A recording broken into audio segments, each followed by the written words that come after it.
નમસ્તે.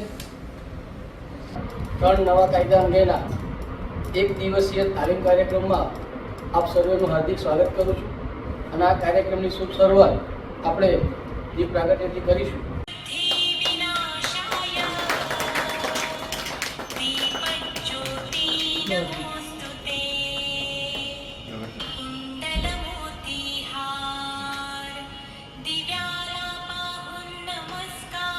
કાર્યક્રમમાં ની શરૂઆત દીપ પ્રાગટ્યથી કરી હવે મુખ્ય જે મહેમાનો છે આપણા એમને એડવોકેટ તરીકે પ્રેક્ટિસ કરેલી અને શરૂઆત કરી 2002 થી 2007 સુધી ઘણા વર્ષો સુધી ખેડા જિલ્લા પંચાયત નડિયાદના પ્રમુખ તરીકે પણ એમણે સેવા આપી છે. અને એમની બાજુમાં માન્ય શ્રી એસપી સાહેબ રાજેશ ગઢિયા સાહેબ છે. તેઓએ તરીકે જીપીએસસી ક્લિયર કરીને ડાયરેક્ટ આવ્યા અને ત્યારબાદ 2018માં એસપી તરીકે પ્રમોશન મળ્યું. માન્ય ધવલભાઈ 2002 થી નડિયાદ બાર એસોસિએશનની અંદર ક્રિમિનલ સિવિલ સાહેબ પ્રેક્ટિસ કરે છે, ડીજીપી તરીકે કાર્યરત છે. કાર્યક્રમની આગળ શરૂઆત કરીએ. સાહેબનું સન્માન ડીજીપી શ્રી ધવલભાઈ ભારો સાહેબ તથા માન્ય એસપી સાહેબ.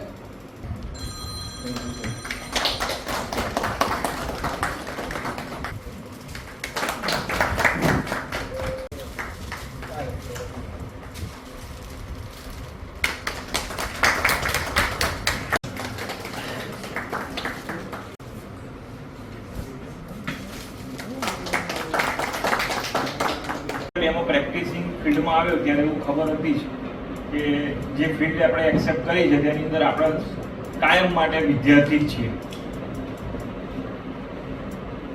અત્યારે એ શબ્દો સાચા જ છે કે હાલની જે પરિસ્થિતિ અત્યારે આપણે સૌ જાણીએ છીએ કે 1/7/2024 આપણા 3 જે કાયદા આઈપીસી, સીઆરપીસી અને એવિડન્સ એક્ટ તેને રિપ્લેસ કરવામાં આવ્યા છે અને તેની જગ્યાએ 3 નવા કાયદા અમલમાં 1/7/2024 આવશે. તો એ કાયદા જ્યારે આવશે ત્યારે આપણે સૌ અભ્યાસની અંદર એ કાયદા નહોતા અને હવે આપણે આમ તો સરખા જ છે પણ હવે આપણે એને અલગ રીતે લેવાના છે. તો એ કાર્ય જ્યારે શરૂ થશે 1/7/2024 તો ઓછામાં ઓછી સમસ્યાઓ ઉદ્ભવે અને વહેલામાં વહેલું નિવારણ થાય તે હેતુથી અત્યારે આપણે આજનો એક દિવસનો આ અભ્યાસ વર્ગ રાખેલો છે. અને આ અભ્યાસ વર્ગમાં હું આપ સૌનું સ્વાગત કરું છું અને આશા રાખું છું કે આપણે અહીંયાથી સ્વાભાવિક છે 2 કલાકની અંદર આપણે કેટલું લઈ શકીશું, પણ ચોક્કસ આજના જે આપણા અભ્યાસ વર્ગની અંદર જે વક્તા છે તે આપણને ચોક્કસ મને એવી આશા છે કે તેમના દ્વારા આપણને મેક્સિમમ મહત્તમ વસ્તુ આપણે મળી શકશે એવી આશા છે. નમસ્તે. સાહેબ, સુરેન્દ્ર સાહેબ, ભગત સાહેબ, આપ સૌ અધિકારી શ્રીઓ અને સરકારી વકીલ સાહેબ, કાયદો બદલાવાનો છે એટલે આપણે બધા અત્યારે સંક્રાંતિ કાળમાંથી પસાર થઈ રહ્યા છીએ. એક કાયદો જાય છે, એક નવો કાયદો આવે છે. હમણાં સાહેબ સાથે પણ વાત થઈ કે આ નવા કાયદાની અસર જો સૌથી વધારે કોઈને થવાની હોય તો પહેલાં પહેલી પોલીસની થવાની છે. કારણ કે 30મીની રાત્રે 12 વાગ્યા પછી જે પણ એફઆઈઆર થશે એ નવા કાયદા મુજબ થશે. એટલે 1લી તારીખથી અમલમાં આવતા પહેલાં તમને બધાને સજ્જ કરવા, વકીલ સાહેબોના માધ્યમથી તમને તૈયાર કરવા, પોલીસ ડિપાર્ટમેન્ટને તૈયાર કરવા એવો સરકારનો આશય છે. અને એટલા માટે અત્યારે ગાંધીનગરમાં પણ મુખ્ય સચિવશ્રીના અધ્યક્ષ સ્થાને, એસીએસ હોમના અધ્યક્ષ સ્થાને સતત રોજ જે મિટિંગો ચાલે છે એનું ઇમ્પ્લિમેન્ટેશન કેવી રીતે કરવું, તમને ઓછામાં ઓછી તકલીફ પડે, તમને વધારેમાં વધારે મદદરૂપ કેવી રીતે થવાય એની માટેની આખી આ યોજના ઉપરથી તૈયાર થઈ રહી છે.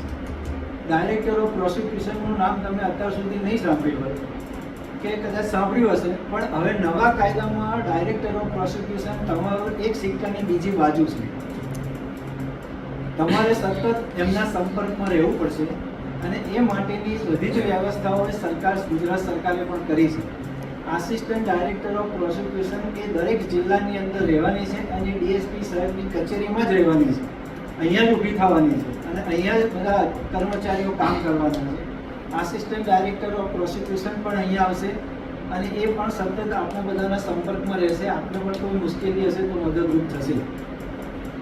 ઉપલા લેવલે પણ આ એક પ્રયત્ન ચાલે છે કે પોલીસને ઓછામાં ઓછી તકલીફ પડે, એમને વધારેમાં વધારે થાય, મદદરૂપ થવાય અને એ માટે સંકલન કેવી રીતે થઈ શકે, તો એની માટેની પણ ચિંતા આપણે કરી રહ્યા છે. અમે સરકારી વકીલ સ્ત્રીઓની પણ ટ્રેનિંગ તૈયાર રાખી ગાંધીનગરમાં GNLU-માં, અને એમને પણ બધાને સૂચના આપી છે કે તમે દરેક જિલ્લા લેવલે પણ કરો. આમ તો અત્યારે ડીજી સાહેબનું કહેવું હતું કે સાહેબ અત્યારે આ બધું ચાલે છે ચૂંટણીનું, એટલે અત્યારે આપણે ટ્રેનિંગનો કાર્યક્રમ બંધ રાખીએ, એટલે ઓફિશિયલી સરકારી ટ્રેનિંગનો કાર્યક્રમ આપણે બંધ રાખ્યો છે. પણ જિલ્લા લેવલે આપણે આ પ્રકારના કાર્યક્રમો થાય ને થોડી માહિતી, કારણ કે ચૂંટણીનું કામ કરવાનું, પણ પછી આપણી પાસે એટલો ઓછો સમય છે કે આપણે બધી રીતે પહોંચી ના વળીએ. તો અત્યારે આપણું આયોજન એવું છે કે નાના તબક્કે પણ બધાને એકબીજાને મળતા રહીએ, નાના મોટા પ્રશ્નો થાય. આમ તો નામ બદલાયા છે એટલે આપણે બધાને એનાથી પણ ટેવાવું પડશે, કારણ કે હજુ તો હું પણ નહીં ટેવાયો, મને પણ બોલવામાં તકલીફ પડે છે. તો સામાન્ય રીતે આપણે IPC CRPC એવું તો આપણે ફટકીને બોલી નાખીએ છીએ, પણ આ નાગરિક સુરક્ષા સંહિતા, નાગરિક સાક્ષર અધિનિયમ, તો આ બધું થોડું એમાં પણ ટેવાવું પડશે. તમે આમ તો શું છે કે બધા લોકો બહુ ચિંતા કરે છે કે આનો નવો કાયદો છે, શું કરીશું. તો આપણી પાસે એની ફોર્મ્યુલા છે, આપણને ખબર છે કે નામ છે એ કાયદાના નામ બદલાયા છે, પણ મોટા ભાગની વસ્તુઓ સેમ ટુ સેમ છે. એટલે કોઈ ચિંતા કરવાની જરૂર નથી. કાયદાની જે ડેફિનેશન છે કે ભાઈ મર્ડરની ડેફિનેશન શું છે, તો મર્ડરની આ ડેફિનેશન છે કે અપરાધ મનુષ્યવધની વ્યાખ્યા શું છે, તો એમાં કોઈ ફેરફાર થયો નથી. એટલે તમારે કોઈ ચિંતા કરવાની જરૂર નથી. ફેરફાર થયો છે સેક્શનોના ક્રમમાં. તો સેક્શનોના ક્રમમાં આપણે કમ્પેરેટિવ ટેબલ તો આપણી પાસે છે જ, એ બધા પોલીસ અધિકારી સાહેબોને મળી જાય તો તમને ખ્યાલ આવી જાય કે 302 છે તો શું થઈ, કે આ 406 420 છે તો શું થઈ, તો તમને ઇઝીલી ખબર પડી જશે કે આ થઈ છે. 2 કલમો IPC માંથી નીકળી ગઈ છે. આપણે 497 એટલે એડલ્ટરીનો ઓફેન્સ છે, એ હવે આપણા દેશમાં એડલ્ટરીનો વ્યભિચારનો ગુનો નથી. એને એવી રીતે 370 અનનેચરલ સેક્સ હતો એ પણ કાઢી નાખી છે. તો આ બંને સેક્શનો આપણે કંઈક કાઢી નાખી છે. નવી જે સેક્શનો ઉમેરાઈ છે એમાં થોડુંક આપણે સમજવાનું છે. એમાં મોબ લિન્ચિંગનો ઉલ્લેખ કર્યો છે. એટલે મોબ લિન્ચિંગ એવો શબ્દ વાપર્યો નથી, પણ જ્યારે ભાષા, પ્રાંત કે બીજા કોઈ પણ કારણસર જ્યારે કોઈ વ્યક્તિ 5 થી વધારે લોકો ભેગા થઈને એની હત્યા કરે તો એ મર્ડર ગણાશે, પણ મર્ડર મોબ લિન્ચિંગ વાળું ગણાશે, જેમાં ડેથ સુધીની સજા થઈ શકશે. તો મોબ લિન્ચિંગનો એક નવું ઉમેર્યું છે. તમને કનુભાઈ સાહેબને બધા મિનેશભાઈ બંને તમને ખૂબ ડિટેલમાં વાત કરશે, પણ હું તમને થોડી ઉપર છેલ્લી ચર્ચા કરું છું. પછી આપણે ઓર્ગેનાઇઝ ક્રાઇમ, એ ઓર્ગેનાઇઝ ક્રાઇમની ડેફિનેશન આપણે કંઈ હતી નહીં. તો ઓર્ગેનાઇઝ ક્રાઇમ જે મકોકામાં હતો એ મકોકાની જ આખી બેઠી વ્યાખ્યાઓ આની અંદર મૂકી દીધી છે. એટલે મકોકાની જે પ્રોવિઝન છે એ પણ આમાં લાગુ પડશે. અને એમાં 2 ભાગ પડ્યા છે કે સામાન્ય ચોરી છે, લૂંટ છે, ચોરી છે કે સ્નેચિંગ છે, એ બધા ઓર્ગેનાઇઝ ક્રાઇમમાં છે, પણ એ નાના ગુનાઓ છે જેની માટે ઓછી સજા છે. પણ જે વધારે ગુનાઓ ગંભીર પ્રકારના છે એની માટેની સજાઓ પણ અલગ છે. એટલે ઓર્ગેનાઇઝ ટેરરિઝમની વ્યાખ્યા આપણા કાયદામાં નથી, IPCમાં ટેરરિઝમની નથી, એટલા માટે કે એની માટે સ્પેશિયલ એક્ટ છે. એ UPA એનો છે કે અનલોફુલ એક્ટિવિટી એક્ટ છે આપણો. એ અનલોફુલ એક્ટિવિટી એક્ટની અંદર એવી પ્રોવિઝન હતી કે જ્યારે કોઈ ટેરરિઝમનું ફંડિંગ થાય અથવા બીજી રીતે કોઈ ગુનો થાય તો એ માટેની સ્પેશિયલ પ્રોવિઝન હતી. એની માટે સરકારે પરવાનગી લેવી પડતી હતી. એનો પ્રાઇમા ફેસી કેસ છે કે નહીં એ નક્કી કરવું પડતું હતું. પ્રાઇમા ફેસી કેસ છે કે નહીં એ ઇન્ડિપેન્ડન્ટ એજન્સી નક્કી કરતી હતી કે ભાઈ આમાં UPAની પ્રોવિઝન લાગુ પડે કે ના લાગુ પડે. એમાં પણ જોગવાઈ નથી. પણ આ કાયદાની અંદર આ ટેરરિઝમને એક્ટની ઉમેરો કરી અને જે પેલી પ્રોવિઝન હતી એમાંથી મુક્તિ આપી છે. એટલે સીધું જ નક્કી કરશે, પણ એમાં શરત એટલી છે કે તમે નક્કી નહીં કરી શકો. એ SP સાહેબ જ નક્કી કરી શકશે કે આમાં મારે UPAની પ્રોવિઝન લગાવી કે IPCની BNSSની પ્રોવિઝન, BNSની પ્રોવિઝન લગાવી. તો એ છે મહત્વનું. બીજું નવું આવ્યું છે કે ભાઈ આપણે 0 FIR ની તો આપણે બધા આમાં બધું લગભગ તો બધું આપણી પાસે છે જ. આ કંઈ નવું નથી, પણ આ નવું નામ બધાને આપ્યા છે. 0 FIR નો કોઈ ઉલ્લેખ કર્યો નથી, પણ 173 ની અંદર આ બધી પ્રોવિઝન મૂકી છે કે ભાઈ તમે કોઈ પણ જગ્યાએથી, હવે જ્યુરિસ્ડિક્શનનો પ્રશ્ન ના રહ્યો કે ભાઈ આ જગ્યાએ આપણે ફરિયાદ આપી શકીએ. તમે આખા ભારતમાં કોઈ પણ જગ્યાએ ફરિયાદ આપી શકશો. ઇલેક્ટ્રોનિક ફરિયાદની વાત કરી છે, ઈ ફરિયાદની વાત કરી છે. ઈ ફરિયાદ તો આપણે કરીએ જ છીએ અને આપણે નાના મોટા ગુનાઓમાં કરતા, પણ આની અંદર ઈ ફરિયાદ કરીશું આપણે તો એ ઈ ફરિયાદ માટે એક સ્પેશિયલ રજિસ્ટર મેન્ટેન કરવું પડશે. એની માટેનું ફોર્મ શું હશે, એનું રજિસ્ટર કેવું હશે, એ બધું સરકારના ધોરણથી નોટિફિકેશન બહાર પડશે. એટલે આપની પાસે આપણે FIR નું રજિસ્ટર તો મેન્ટેન કરીએ છીએ, પણ આની અંદર એટલા માટે જુદું કરવાનું છે કે આમાં 3 દિવસની અંદર એણે આવીને ફરિયાદની અંદર સહી કરવાની છે. જો એ ફરિયાદમાં સહી ના કરે તો એ ફરિયાદ ગણવાની નથી. હવે તો આપણે FIR-માં જો એનો ઉલ્લેખ કરી દઈએ FIR રજિસ્ટરમાં, તો પછી એ ખોટું પડશે. એટલા માટે એનું રજિસ્ટર અલગથી મેન્ટેન કરવાનું છે. તો આ બધી નાની નાની પ્રોવિઝનો છે, એમાં કોઈ ચિંતા કરવા ઇલેક્ટ્રોનિક વાત છે. સર્ચ એન્ડ સેઝરમાં હવે આપણે બધાએ ફરજિયાત વિડીયોગ્રાફી કરવાની છે. સર્ચ એન્ડ સેઝરમાં આપણે ફરિયાદ જે નોંધીએ છે, FIR જે નોંધીશું, એની અંદર પણ જે રેપ અને બાળકોના ગુના હશે એના સ્ટેટમેન્ટ આપણે લઈશું અથવા એની ફરિયાદ નોંધીશું, તો એનું વિડીયો રેકોર્ડિંગ આપણે કરવાનું છે. એની માટેના ઇન્ફ્રાસ્ટ્રક્ચર, એની માટેના ઇક્વિપમેન્ટ તમને શું આપવા એ પણ અત્યારે ચર્ચા ચાલે છે. બધાનો ફોન આપવા કે નહીં એની પણ વાતચીત ચાલે છે. બધાનો ફોન આપવા, કારણ કે કાયદામાં લખ્યું છે કે ભાઈ ફોનથી પણ રેકોર્ડિંગ કરી શકાશે. એટલે એવું કંઈ નહીં કે આપણે સ્પેશિયલ એની માટે કોઈ સાધન જોઈએ છે, તમે ફોનથી પણ કરી શકશો. એટલે આવી બધી નાની નાની વસ્તુઓ છે જેની તમને સતત આવશ્યકતા માર્ગદર્શનની રહેવાની છે. અને એટલા માટે અમે સરકારી વકીલશ્રીઓને પણ કહ્યું છે કે તમે જ્યારે પણ તમને કોઈ પણ પ્રકારની તકલીફ થાય તો તમે એમનો સંપર્ક કરજો. અને બીજું સાહેબ, મારી એક લાગણી એવી પણ છે કે એક મોક FIR આપણે નોંધીએ, જેમ મોક કોર્ટ હોય છે એમ આપણે એવા ગુનાની ફરિયાદ નોંધીએ ખોટી અને એનું ઇન્વેસ્ટિગેશન કરીએ તો એ બહુ ઇઝી પડશે અને બધાને એનો પ્રેક્ટિકલ ખ્યાલ આવશે કે ભાઈ એક ખોટી ફરિયાદ દાખલ કરીએ, આપણે દાખલ કરીએ મીન્સ કે લખીએ કે ભાઈ આ ગુના મુજબ થાય, કે જેની અંદર ઈ ફરિયાદ આવી જતી હોય, જેની અંદર આપણે સર્ચ એન્ડ સીઝર આવી જતું હોય, એની અંદર આપણે વિડીયોગ્રાફી કરવી પડતી હોય, તો એવું એક ઇન્વેસ્ટિગેશન કરીએ તો પ્રેક્ટિકલી બધાને ખ્યાલ આવે કે ભાઈ આ પ્રકારની મુશ્કેલી આપણને આવી શકશે. કાયદામાં કોઈ નિષ્ણાત નથી. 150 વર્ષનો, પોણા 200 વર્ષનો કાયદો છે IPC ને CRPC, તો પણ હજુ આજે પણ હાઈકોર્ટની અંદર, સુપ્રીમ કોર્ટની અંદર એની વ્યાખ્યાઓનું ઇન્ટરપ્રિટેશન થાય છે. એટલે એમ નહીં સમજી લેવાનું કે આ કાલે બનેલો કાયદો આજે અમલમાં આવી જવાનો છે, બધું થઈ જવાનું. હજુ આપણે જેટલું કામ કરીશું એટલી તકલીફો આપણને ખબર પડશે, એમાં પણ બધી ખબર પડશે. અત્યારે જે એક્ઝિસ્ટિંગ કાયદામાં બનાવેલી પ્રોવિઝન છે એ બધી ઘણી બધી હાઈકોર્ટ અને સુપ્રીમ કોર્ટમાં ચેલેન્જ થવાની છે. 303 નો કાયદો આપણે ત્યાં હતો કે કોઈ પણ મર્ડરનો એક્યુઝ હોય, એ કોઈ ખૂન કરે તો એને ફાંસીની જ સજા કરવી, એ કાયદો કાઢી નાખ્યો હતો. એ કાયદો ફરી પાછો આવ્યો છે. માણસ આત્મહત્યા કરે 309, તો એ કાયદો કાઢી નાખ્યો તો એ કાયદો આની અંદર ફરી મૂક્યો છે. અને ફરી મૂક્યો છે એટલા માટે કે જ્યારે કોઈ પણ સરકારી કર્મચારી, એટલે આપણે નહીં કહેતા કે સાહેબ હું આ તો ઘણા હવે એવું થશે કે કોઈ આંદોલન કરવાની વાત થશે તો પણ આ પ્રોવિઝન લાગુ પડશે. કોઈ પણ વ્યક્તિ એ જ્યારે પોલીસ અધિકારીને એમ કહેશે કે સાહેબ આ કામ કરો નહીં તો હું આત્મહત્યા કરી લઈશ, તો એ આત્મહત્યા કરે એવું બોલે એની હાથે આ ગુનો લાગુ પડી જશે. એટલે આ પ્રોવિઝન એને લાગુ પડવાની છે. 309 નથી પણ 309 ને બીજા સ્વરૂપે છે.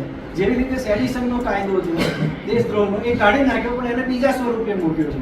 આ ઘણી બધી બાબતો, મને કે લલિતા કુમારવાળી જજમેન્ટ હતું કે ભાઈ તમારે FIR દાખલ કરવાની છે આ 3-4 સંજોગ સિવાય. તો હવે આમાં નક્કી કર્યું છે એ સાહેબ આપે પણ બધાએ સમજવા જેવું છે કે 7 વર્ષથી નીચેની સજાની જોગવાઈવાળા કોઈ પણ ગુનાઓની અંદર એ પોલીસ અધિકારી નક્કી કરશે કે મારે એનું ઇન્વેસ્ટિગેશન કરવું છે કે નહીં. પણ એની શરત એટલી છે કે આપણે DYSP સાહેબની પરવાનગી લેવી પડશે. DYSP સાહેબની પરવાનગી લઈને તમે 14 દિવસનું ઇન્વેસ્ટિગેશન કરી શકો, ઇન્ક્વાયરી કરી શકો, ઇન્વેસ્ટિગેશન નહીં. ઇન્ક્વાયરી કર્યા પછી તમને લાગે કે હવે આનો ફરિયાદ દાખલ કરવી છે તો તમે કરી શકશો. 7 વર્ષ નીચેની જેટલી પણ સજાની જોગવાઈઓ છે, એટલે આ બધી જ બાબતો છે. અરનેશ કુમાર વાળું DK બાસુનું જજમેન્ટ હતું કે તમારે કંટ્રોલ રૂમ રાખો, તો એ પણ એની પ્રોવિઝન આમાં કરી છે કે દરેક જિલ્લામાં એક કંટ્રોલ રૂમ રહેશે અને જેટલા લોકોની અટકાયત થશે એની પૂરેપૂરી માહિતી એમાં તમારે જાહેર કરવાની રહેશે. એટલે આ થોડીક સમજદારીની વાત છે ને. આપણે બધા તો કાયદાના જ્ઞાત માણસો છે, આપણે જેટલો અભ્યાસ કરીશું એટલું આપણને જાણવા મળશે. એમાં કોઈ પારંગત છે નહીં, અમારી પણ બધી ઘણી ભૂલો થાય છે.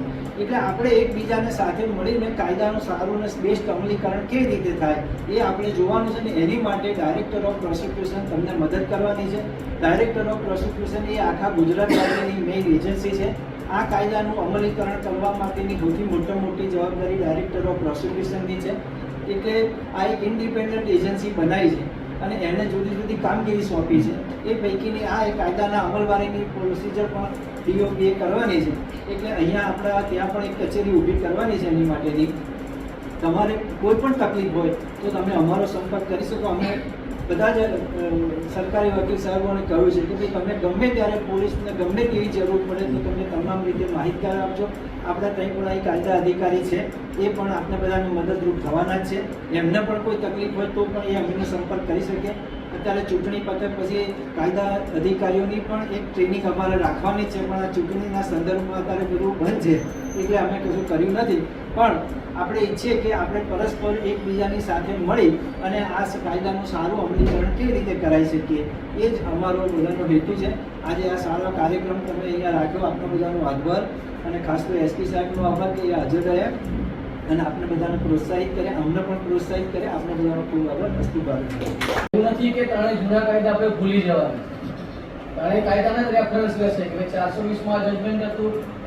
રાકેશભાઈ, માનનીય ધવલભાઈ, ભગત સાહેબ, વકીલ મિત્રો અને અધિકારીઓ. આમ તો રાકેશભાઈ, અમારી આ પ્રકારની ફિઝિકલ તાલીમ નથી થઈ, પણ ઓનલાઈન તાલીમ દિલ્હી NCRB દ્વારા થઈ છે. અને એમાં પણ ત્યાં ટોપ મોસ્ટ લેવલના એડવોકેટ્સ અને ઓફિસર હાજર રહેલા. પણ જે રાકેશભાઈએ વાત કરી કે મોટાભાગનું કન્ટેન્ટ જે છે એ સરખું છે, પણ સેક્શન બદલાય છે, અમુક નવી બાબતો એડ થઈ છે કે જે સાંપ્રત સમયની મુજબ આપણા જે ઓલ્ડ કાયદા હતા એમાં અમુક બાબતો નહોતી, અથવા તો એની માટે સ્પેશિયલ એક્ટ હતા, તો એમાં પણ અમુક બાબતો આની અંદર એડ થઈ છે. પણ ઇલેક્શન પછી આપણી પાસે બહુ ઓછો ટાઈમ રહેશે, એટલે આપણે 7મી મે ઇલેક્શન પૂરું થાય પછી જે 1.5 મહિનાનો સમય રહેશે આપણી પાસે, એ સમય દરમિયાન, કારણ કે આચારસંહિતા તો આપણી 6મી જૂન સુધી છે, પણ 7મી મે પછી આપણે આ બાબતમાં થોડાક રિલેક્સ રહીશું, તો આપણે અવારનવાર તાલીમ કરીશું. અને એની માટે અમારે આપ લોકોની ખાસ જરૂર પડશે, કારણ કે જો આ કામ કોર્ડિનેશનથી નહીં થાય તો તકલીફ બધાને થવાની. એટલે ઇવન કોઈ વીકલી ટેસ્ટનું આયોજન, કે જેટલા આઈઓ છે હેડ કોન્સ્ટેબલથી લઈ અને SP સુધી, એમના અલગ અલગ લેવલની કોઈ વીકલી ટેસ્ટ આ તે શું કરી શકાય એ આપણે અત્યારથી જ કોર્ડિનેશન કરી અને બ્રેનસ્ટોર્મિંગ થોડું કરવું પડશે. અને જ્યારે અમલીકરણ થશે ત્યારબાદ પણ એવું કંઈક ગ્રુપ ક્રિએટ કરવું પડશે. દાખલા તરીકે અત્યારે જ અમારું એક ઇન્વેસ્ટિગેશન સ્કિલ કરીને સ્ટેટ લેવલનું ઓફિસરનું ગ્રુપ છે, એમાં રિટાયર્ડ લેવલે DGPથી લઈ અને હાલના એક્ટિવ રાઇટર હોય ને કોન્સ્ટેબલ ત્યાં સુધીના લોકો મેમ્બર છે. અને એટલા બધા ક્વોલિટી ક્વેશ્ચન એમાં પૂછવામાં આવે છે અને એના એટલા ક્વોલિટી આન્સર અંદર આવે છે કે ડેલી સિંગલ ડે એવો ન હોય કે એ ગ્રુપની અંદરથી આપણને કંઈક નવું ન જાણવા મળે. તો એવું આપણે કમસે કમ જિલ્લા લેવલનું એક ગ્રુપ ક્રિએટ કરવું જોઈએ. અને એની અંદર જે વ્યક્તિને કંઈક ક્વેશ્ચન આવે આવશે જ, આની અંદર ક્વેશ્ચન ડેલી આવવાના, દરેક કેસની અંદર નવા ક્વેશ્ચન આવશે અને એની અંદર આપ લોકો પણ જવાબ આપી શકશો, અધિકારીને નવું જાણવા મળ્યું છે એ પણ જવાબ આપી શકશે. એટલે આપણે બધા એકબીજાના સપોર્ટથી આપણે પોતાની જાતને ઇમ્પ્રૂવ કરી શકીશું. વધારે વાત અત્યારે નથી કરતો, પણ જે 3 કાયદા અમલ થવા જઈ રહ્યા છે એમાં આપણે લોકો ખૂબ મહેનત કરીશું અને શરૂઆતમાં જેટલી વધારે મહેનત કરીશું એટલી જ આપણી જલ્દી ગ્રીપ આવી જશે અને આપણે લોકોને સાચો ન્યાય અપાવવામાં સક્ષમ બનીશું. હવે આજે જે વિષય નિષ્ણાતો આવ્યા છે એનો મહત્તમ લાભ લઈએ. અને રાકેશભાઈ, આમ તો ઘણી વખત અમે લોકો મળેલા છીએ, ખૂબ ઉમદા વ્યક્તિત્વ ધરાવે છે, પણ officially I think first time આવ્યા છે, એટલે એમનો ખૂબ ખૂબ આભાર. અને આપણે આપણું જે ટ્રેનિંગ સેશન છે એ સ્ટાર્ટ કર્યું છે. માર્ગદર્શન આપો. આપણે બધા નોટ હોય તો લખજો, તમને જરા અનુભવ પડે, તમને જરા માહિતી.